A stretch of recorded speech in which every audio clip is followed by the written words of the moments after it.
Keith, in about 15 minutes? 15 minutes. All right. Fine bow mixed. Does Fritzy get the booking on Olbermann? If he wants to take credit for it. That's all you. No, you can. Go ahead. I've taken credit for What's many the policy? things. All I know is that when I talk to management, Yeah. and then they'll go, how's Fritzy doing? How's Seton doing? And then, I'll say, Fritzy's doing great. Yeah, he reminds us of all the guests he gets. And I said, well, that's good. He's doing a great job. Yeah, but he reminds us a lot. So do you remind management of the great guests you're getting? Or? On occasion, I mean. You don't have to do that all the time, Yeah. Like if they're listening to the show or watching the show, they probably understand that you did a great job in getting So those they don't need like every half hour reminders of. Yes. Hey, look who I just got. Yeah. I guess after a while that would probably get. Yeah, but a little annoying. You should be proud of the work you do, but don't be too proud. Yeah. If you toot your own horn too much, it doesn't resonate well. Yeah. I'll work on that.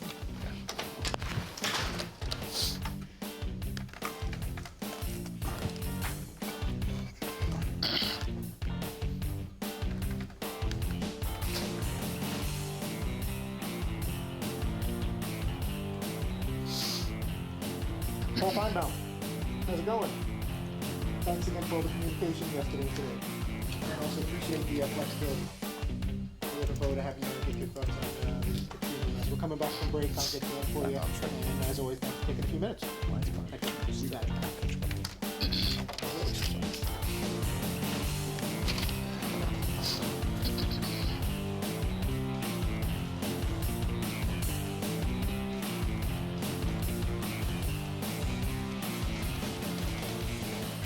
Got a great guest list today from Fritzy, Bubba Watson, Peter King, Dan Levitard. Keith Olbermann will join us coming up in about 15 minutes. He wanted to talk about Ozzie Guillen, his comments, 5-game suspension by the Marlins.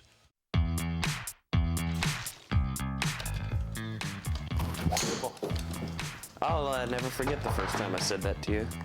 What? Your reaction. Priceless. For what?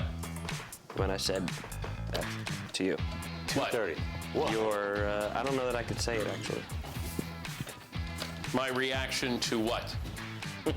Something I once said to you, One of Dan. his favorite lines. Oh, why are you're being cryptic today? What is wrong with you? I don't know that I could say that Oh, okay. on the air. Is what Well, you've I'm saying. said it before. You've said have? it before on the air. Oh, there we go.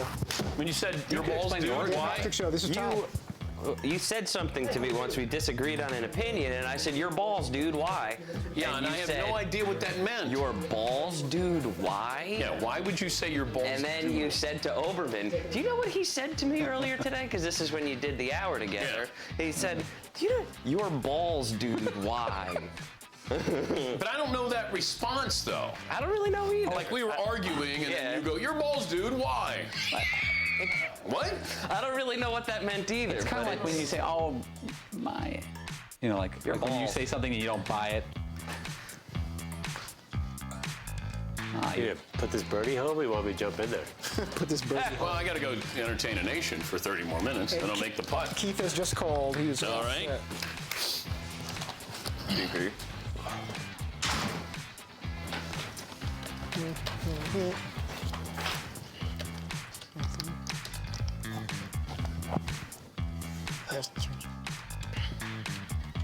Put his title on the screen.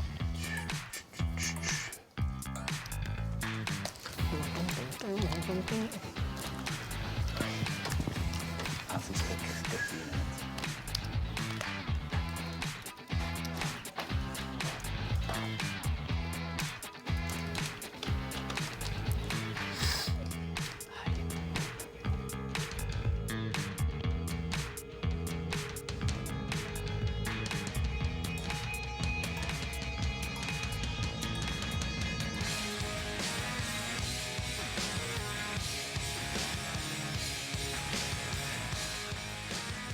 We'll get to your phone calls coming up. Who should be more humiliated? That's our poll question today. And it's been a serious topic today. Ozzie Guillen, Bobby Petrino, or Greg Williams. Update the poll results, and we'll bring in Keith Olbermann. Bobby McLovin? Petrino running away with it. All right. Keith Olbermann. How do I introduce you, K.O.? Person who is not on the list? How about just baseball fan? Sure. Ozzie Guillen was up there almost for an hour speaking in Spanish, and lightly contentious here, but 5-game suspension for him. I guess trying to understand the perspective of this and asking you, being a baseball historian, 5 games, does that resonate? What's that mean for his comments? I don't think it's going to work. There's one huge anti-Castro group in South Florida that said if he's not fired, we're going to picket the Marlins every day till Castro dies. That's the level of seriousness. And there were people, I don't know what you were reading on Twitter, but there were people trying to get in to the news conference from the street, and people from the mayor's office showing up, and it's going to be a political football, and I think it's probably going to be more of a political football the more resonance Rick Tellender's story carries. You're aware of this, right? Yeah, back in 2008, he made similar comments where he said he's the toughest guy he knows. He doesn't admire his philosophies, but he admires the man. Yeah, I mean, any remark that this praises. You have to, the context of South Florida. That is a place that is filled with people who either fled, or are the sons of those who fled, or the survivors of those who drowned and were eaten by sharks trying to flee, or were tortured, or lost everything they had. Castro. And when you have now 2 sets of remarks spaced over 4 years, you're beginning to move into Marge Schott territory. And I'm a believer that people who aren't versed in politics and aren't versed in a community get a little leeway when they make a huge mistake. But I think 5 games is just it's not going to satisfy politicians who particularly obviously will jump on this with both feet and try to try to get reelected based on. I stood up against Ozzie Guillen. That's the problem. He's now. I'm not protecting the politicians. I think those who do it are idiots and malefactors. But this is not going to go away at 5 games. If you had an interview with him, what's the first question what's the question or questions you would be asking him that you'd want answers to? In the context of what's happened now? Yeah. To what degree he does not associate himself with the Cuban American or the Cuban parts of the South Florida population. In other words, does he think himself in some way, because he's Venezuelan, not a part of that community? Has he never stepped into their shoes? In other words, trust me, the name Olbermann is not Spanish nor Cuban, but I've seen enough and I know enough people to try to empathize with that. There is, if you're living in Iowa, it may be very difficult to conceptualize that he's Castro, that is viewed in a context of being comparable to Hitler in South Florida. And in many other places too, but particularly there. And that would be the thing I would want to know from Ozzie is why does he do that? And also, Ozzie has a tendency. He's done this before. He did this 2 years ago with the Arizona Papers, Please laws, where he was asked about whether or not he would manage the All-Star game in Arizona after they put in these laws that basically asked anybody who the police wanted to would have to provide documents proving they were American citizens. And this was directed largely at Hispanics, and people said, "Well, were you managing the All-Star game if you're going to be there?" And he went, "No, of course not." And a couple of days later, he said, "No, I probably would." And it's like, why do you even answer these questions? Well, I think that there's no filter, exactly. and we've let him off the hook many times. That's Ozzie being Ozzie, but Ozzie being Ozzie in Chicago is different than Ozzie being Ozzie in South Florida. But if you're the commissioner, do you let the Marlins deal with their own, or do you say, I need to do something to say to an entire fan base, not just in South Florida, that I won't stand for this? I assume that the Marlins did not act in a vacuum and that this was already assented to by Major League Baseball. This isn't like or maybe it is like an NCAA avoidance, self-imposed death penalty kind of thing. I don't think Bud's finding this out for the first time at the press conference that there was going to be a 5-game suspension. So I assume he's all right with this, and I guess the backup plan would be that if it gets worse, then baseball would act. The comparisons with Marge Schott begin to get into play once you're not talking about a ball player. So I think probably the commissioner is hoping this is going to work, but he's the backup plan, I think. I don't know how you feel because you've been in news and politics, but the fact in sports used to be a vacuum. It used to be where we cordoned off the rest of the world the best we could, and it was a chance to escape. Now our social issues they're tied to sports. Well, I'll contest that for a second in two ways. Number one being that neither of these interviews began with, "What do you think of Fidel Castro?" which would be, like walking up to anybody on the street and asking them that, or going to, if you're interviewing Heidi Klum, would that be your first question to her? What do you think of Fidel Castro? I don't think that to this day, I don't think that happens very frequently. So I don't know that line is crossed. He brings Castro's name into it. That's a little different. But we're discussing it is the point. But look, in 1938, there was an outfielder with the New York Yankees named Jake Powell. And remember what America looked like in 1938. Segregated, borderline in the South, apartheid. I mean, serious segregation that we can't really conceive of anymore.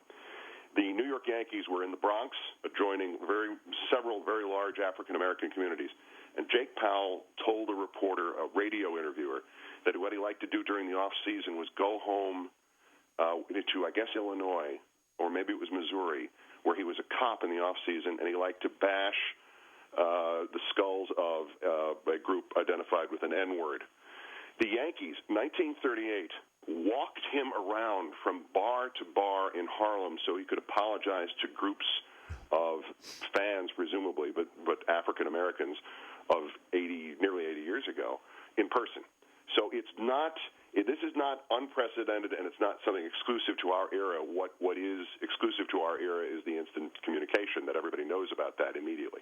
Well, what I like is that we do talk about race, we do talk about religion, we're talking about and exposing people to Fidel Castro, whereas normally that wouldn't. I think we're nervous about doing that. That's why I'm saying the forum that we have in sports, we've almost. The lines are blurred now. We do talk about these issues, and I think it's a good thing to talk about these issues. Well, we've talked about this many times, that the sports, and my conviction in being almost exclusively in news for the last 8 years, my conviction has never been stronger than this. Sports is well ahead of the rest of society in terms of addressing issues like this, well ahead of it, except for one complaint that I have in people's reactions to this. This is not a First Amendment issue. I know. Just to clarify it, just Google it. It's 2 sentences.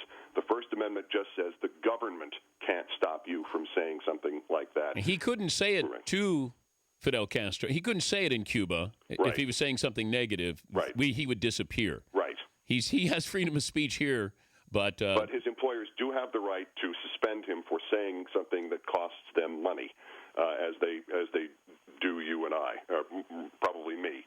But based on past experience, probably me. But that's just the way it is. So if you want to argue against that this is unfair, he should have the right to say what he does, go ahead and say that. Just don't invoke the First Amendment, because that's not true. And it's not your First Amendment right to be wrong about the First Amendment.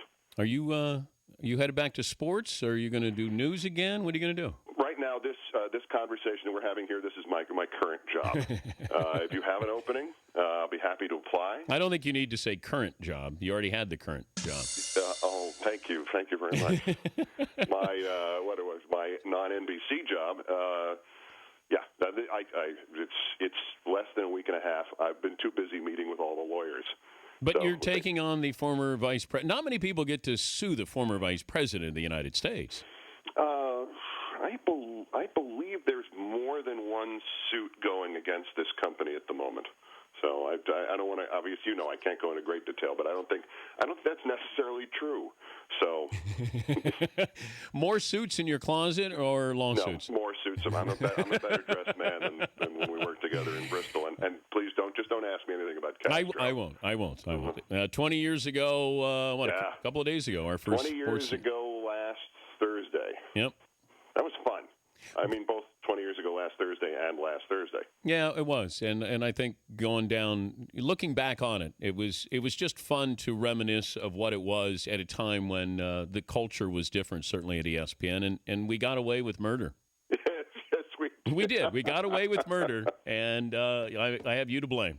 Well, I have you to blame for I mean, I don't want to get a fulsome with you here, but that was one of the nicest things anybody ever said about me last Thursday when you described me as a good teammate, and I saw 4 or 5 people in the back row fall over, fainting. At the that was concept. ESPN management that That's was right, there. the public relations guys. I didn't know they were there till we were gone. I didn't get to say hi. That was Big Brother. Big brother. Well, I would have said hi. I know you said hi. I did. Yeah. I did. I said, tell all my friends up there and the people that I don't like, hello. And hello. But, all right. People. I think people know that it's not everybody. There's no dispute with everybody. It's organizational and historic. It doesn't apply to shaking people's hands or hanging out with them. So. Well, it's good to visit with you. I'll take you up on an offer to go see a baseball game as well. And if you're bored. Yes. When you're bored. I'd say give it another week. Okay. All right. We'll check back in with you. I'm sure there'll be something. Ozzie may have said something stupid next week, too. When does he come back? In five games. And now I'd like to talk about Ahmadinejad. Thank you, bud. All right, Dan. All right. That's Keith Olbermann. Yeah, people are always surprised when I say that because no matter what your politics are or, your view of Keith with his show, and I've separated those. When I worked with him at ESPN, he was an unbelievable teammate. And by that, I meant it wasn't about one-upmanship. It wasn't being better. It wasn't showing off. He would help you, and it was live TV. We were doing the 11 o'clock Eastern Sports Center. All the games end, and you have to have knowledge. You have to have that backdrop there. You can't say, we'll take a commercial break. If somebody gives you highlights and you have to read them, you have to know about these guys. And Keith was very, very generous in making sure that it was a great show. Not that he was great, that we were great, or at least good. And I meant that. He was the best team I ever had there. Now, not everybody felt that way, but I worked with him every single night. Were there particulars? Yes. Was he different? Yes. But when it came time to making TV, I'll go into battle with him anytime. I don't think so. I would not bring Keith in here to replace one of you guys. I would not do that. What about a fifth Danette? No. When we brought him on Classic, I got in trouble. We got in trouble for that one. That was not a good reaction. What was that? Keith's first appearance back on TV. We brought him on Classic Now. Yeah, Classic you can't. Now was... It was a TV show, short-lived on ESPN Classic, where Josh Elliott started his career. Elliott, nice hair. But we had Keith on to talk baseball one day. We just walked down and got him, and we never asked permission. But we heard about it afterwards. I think he could slide right into McLovin's spot. That is... It's like Guar, Jerry Ferrara. That's Behemoth right there. Natural progression of... That should be out there where... Odorous. That's 276. In the air? 257 in the air. Look at that picture. It's Kobe Bryant. Odorous. Oh, Odorous. Yeah. My man. Where's a picture of you against Kobe? Odorous. Odorous. Wait, what's that song by? Kobe? What? Yeah. No, what's that song that sounds like that? Is it Night Journey? Ranger? Motorist. Motorist? Is that what it is? Is that Journey? Night Ranger. Oh, Night Ranger, of course. Yeah. Fritzy, what did you learn? I learned that Keith Olbermann isn't sure what he's doing next for a living, but if we have any openings...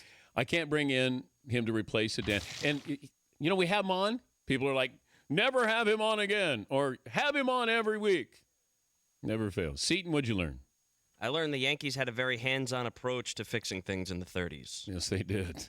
Paulie, what'd you learn? Keith Olbermann, now credited as baseball fan. McLovin, what'd you learn? Bubba Watson played on a course with lots of trees growing up. That's how he knows how to play like this. Fritzy, what did I learn? Bill Parcells apparently will not be the next head coach of your New Orleans Saints. Yeah, according to the mothership, Bill Parcells stays retired. What we learned brought to you by Ram, doing what's right and good regardless of degree of difficulty. Takes guts. Those are the people build Ram trucks. Guts, glory, Ram. So the final results poll question, Bobby Petrino is a winner, followed by Ozzie Guillen. And no one voted for Greg Williams. Huh? Well, if this had happened a couple of weeks ago, or maybe last week when that audio tape was made public, sports changes quickly, hourly. Box score coming up, Audience Network. Wrap-up show with the Danettes. Thanks for joining us. This has been the Dan Patrick Show.